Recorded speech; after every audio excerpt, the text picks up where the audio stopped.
We begin with the latest from Washington, D.C. The NATO Summit, marking 75 years as the world's premier military alliance, came to a close with a signing ceremony featuring an address by U.S. President Joe Biden as he was flanked by European allies and Ukrainian President Volodymyr Zelensky. During the three-day summit, the military bloc fortified its unyielding support for Kyiv with the announcement of several military and financial aid packages for the embattled nation. After the signing ceremony, President Biden also gave a rare hour-long solo press conference. The presser came at a time when President Biden is facing growing calls to drop out of the presidential race. Now dismissing these concerns, the president reiterated confidently that he is in fact fit for office. The president took questions from a number of reporters on topics ranging from the summit's communique on China to his fitness to serve as commander-in-chief. Our next report goes into detail. Around 30 of his European allies on stage to his right, the Ukrainian president to his left, and in a room full of journalists, Joe Biden was at the podium under the spotlight. This was his moment to silence his critics, stamp out dissent, and reassure the Democrats, their allies and voters that he still has the strength and stamina to be president and beat Donald Trump in November. But then this happened. Russia will not prevail in this war. Ukraine will prevail in this war, and we'll stand with them every single step of the way. That's what the compact says, loudly and clearly.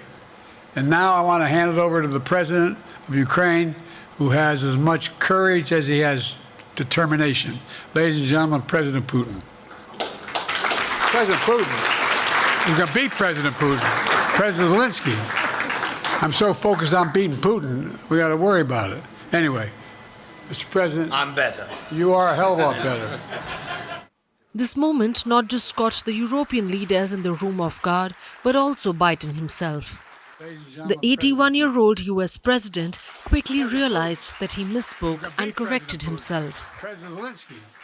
But this was not the only gaffe. Then came Joe Biden's press conference. He was questioned about Vice President Kamala Harris possibly replacing him on the ballot. And the response was another slip-up. Look, I wouldn't have picked Vice President Trump to be vice president, but I think she was not qualified to be president. So let's start there. Number one, the fact is that the consideration is that I think I'm the most qualified person to run for president. I beat him once, and I will beat him again. When Trump took a swipe at Biden for this mix-up, the U.S. president responded by saying he does know the difference, one's a prosecutor and the other's a felon. Biden also struggled to find the words Joint Chiefs of Staff. When he could not find the right words, he used Commander-in-Chief, which in fact is a position the president holds. And so our military is working. I'm following the advice of my Commander-in-Chief, the Chief of Staff of the military, as well as the Secretary of Defense and our intelligence people. It was not all bleak for Biden, though, like this impassioned remark on NATO.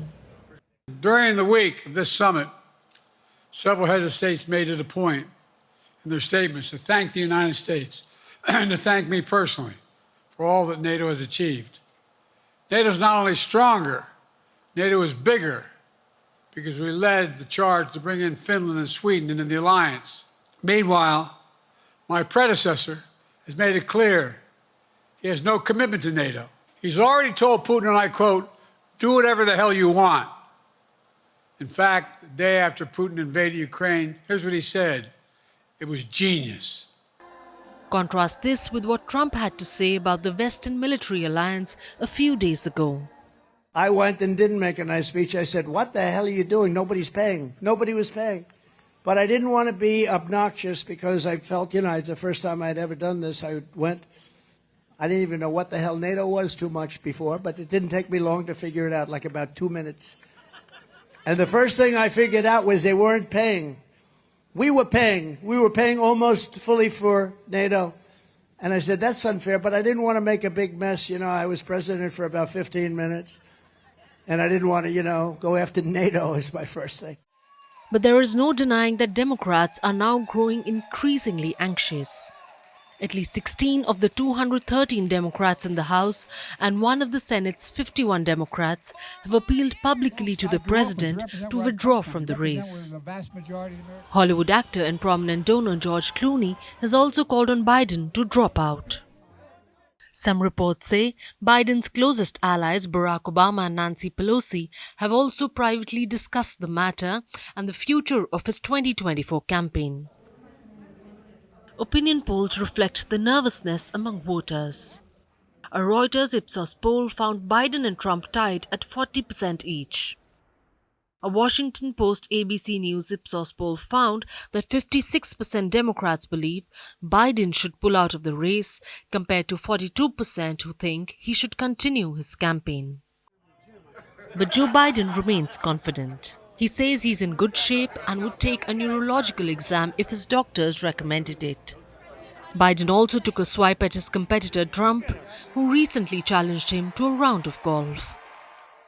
I've taken 3 significant and intense neurological exams by a neurologist. In each case, as recently as February.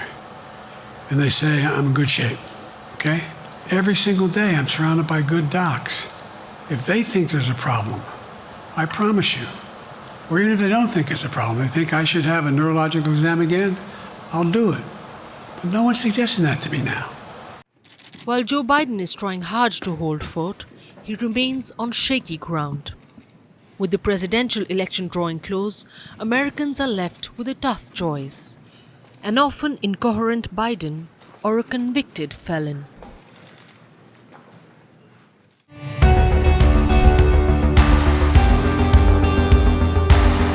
Across continents, one powerful news source. Bringing you diverse perspectives on the issues that matter.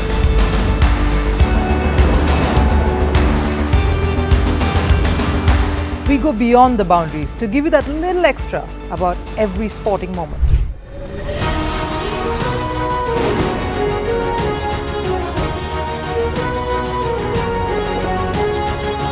So thank you for making Firstpost 5 million strong. We're counting on your support, and you can trust us to bring you the news unfiltered and unvarnished.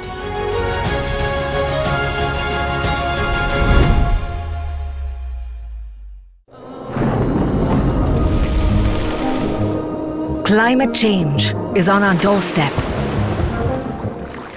It's time for a revolution to take root.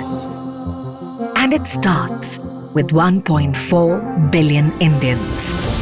It starts with one tree for humanity, one tree for Mother Earth, one tree for our future.